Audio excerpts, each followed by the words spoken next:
Good evening, fellow punchers. Mickey D back with you a bit earlier tonight. It's about 6 o'clock with a plethora of stuff for tomorrow. Grand night in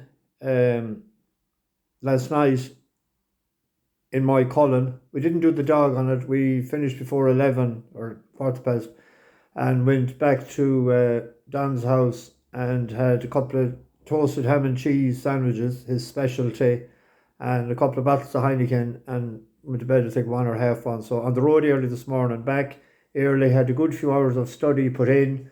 Want to get this out of the way early because it's Breeders' Cup week, and tonight, tomorrow and the next day will be spent trying to get a few winners for the weekend.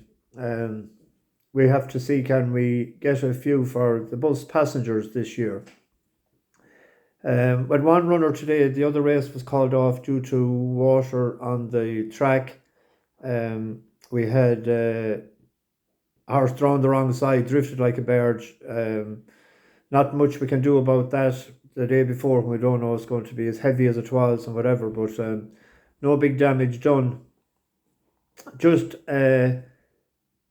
hello to all the new people that have been watching the channel. Today was the first day there has been over 4,000 views, which is absolutely brilliant. I never thought that there'd be that many. We had one before over 4,000, which was a 2-day video that I had done for Galway, I think.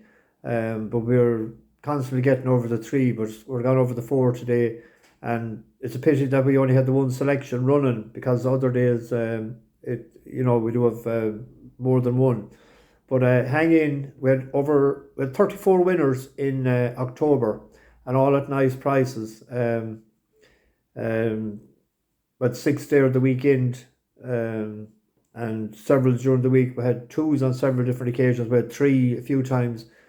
So even though some days we mightn't have had a winner, we had good each way selections as well. So we're trying to get as much firepower out there for the people. So all the people that's new, like and subscribe to the channel. And there's great people on the bus giving tips. Christina Davis, Sean Westlake came up with a dinger today altogether, the Fast Company, and it went in 16s into 15-2 or something. It was he heard me on about the trend for heavy ground for Fast Company. Andrew Dunn as well. We have to make him the racing correspondent in the Southern Hemisphere. He got the winner of the Melbourne Gold or Cup this morning at 4 a.m. I seen it about 4:45. I woke about 4:20, and I just waited for I knew I had it missed.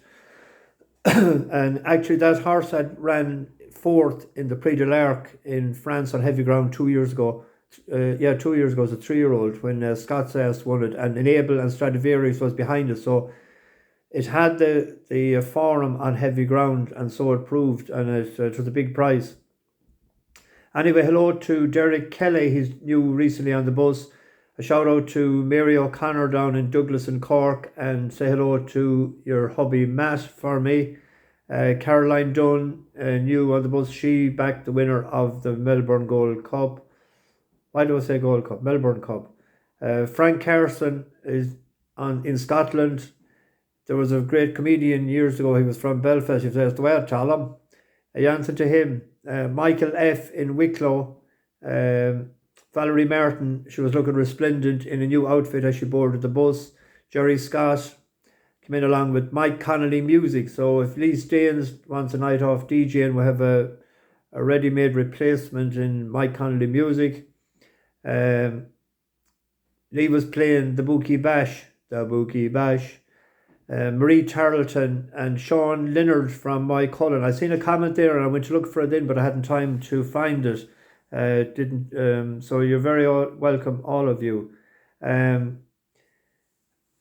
gave €50 donation in the last week to the English Jockeys Fund, and that goes through Just Giving. So if you check out the Just Giving, you may be able to see, I wrote down on it that it was from Mickey D's bus passengers, or Mickey D's Tips bus passengers.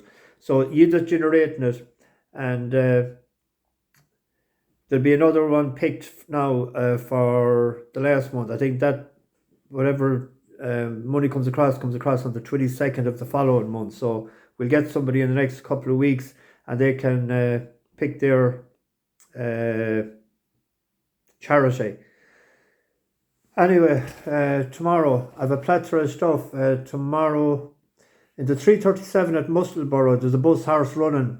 There's a 3 miles, 7.5, almost 4 mile race. The 7 declared is good to soft. Wake up early.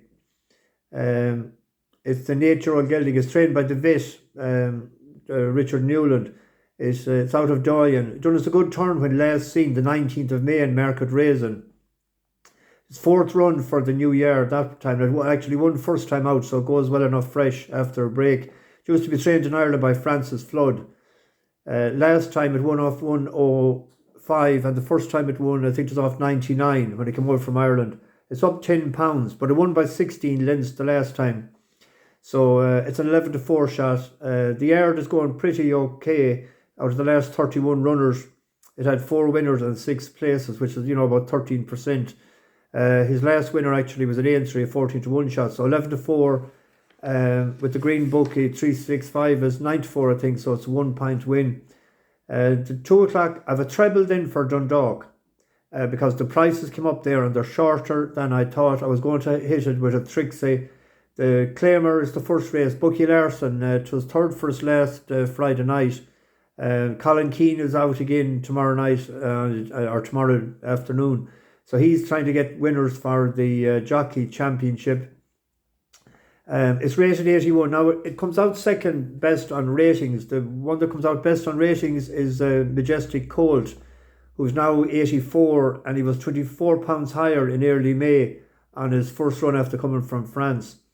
It won over 7 furlongs in Germany in 2019, but it hasn't run it farther than 7 furlongs before, and this is a mile. So I'm hoping that will suit Bucky Larson better. And he stayed on gallantly sort of last week.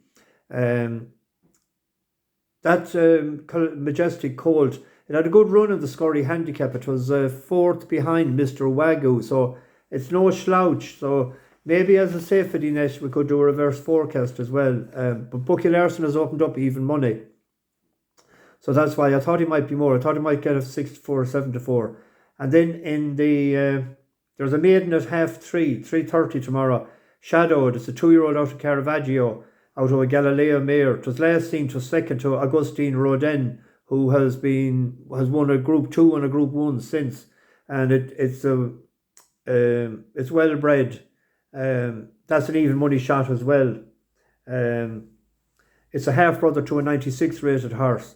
So if we put them through 2 in a treble, and we can stick in Riccardi Medici in the 505,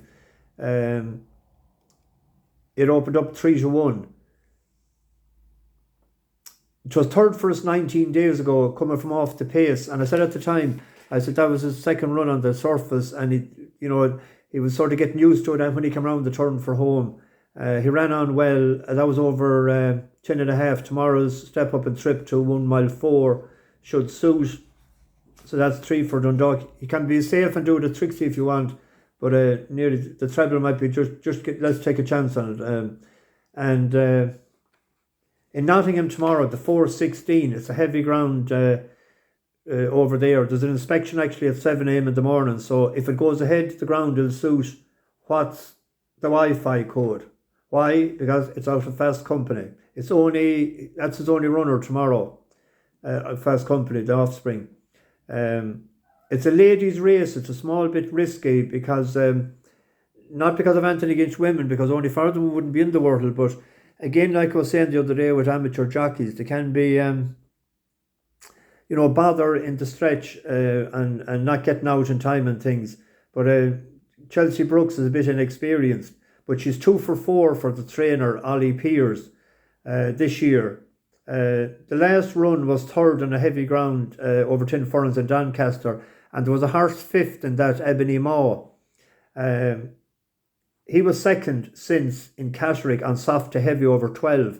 So I think it's between the two of them. And the last day that he ran in Catterick, he was 7th into 100 to 30. It's rated 65 and it was once rated 83 when it was with Gerald Lyons in Ireland, and it won a maiden in Navan. So when you win a maiden in Navan, you're no bad nag. I think the two horses will like the ground, they'll cope with the ground. I'm going for the Fast Company horse, what's the Wi-Fi code, to win, but a reverse forecast here as well would be a safe play. The two of them are 7-2. Now, there's a horse there and I can't get my head around it, so short in the betting. Are they just taking a chance? It's Killalone or Killalone. It's his first run for Paul Nichols after being with Johnny Murtagh. He had only 3 runs. So there's 3 7-2s, but we can't go on what it might do. We can only go on what we've seen already. So there is the that one. And then one more. The 2:30 tomorrow, Dark Desert Highway. Colin Keane is down to ride it. It's 11-2 shot. It pulled a huge gamble out for us there when it was 20s into 13-2, was it, or 11-2. It banged the rail coming on a stretch run the last day, and it just seemed to be something niggly with it or something. But there is another race in it without a doubt. That's the 2:30. Inishmore Prince is out tomorrow as well, but it's a race over 7 furlongs, and he has 3 wins, and they have been over 5 furlongs in Dundalk. There's an interesting horse if money comes for it tomorrow.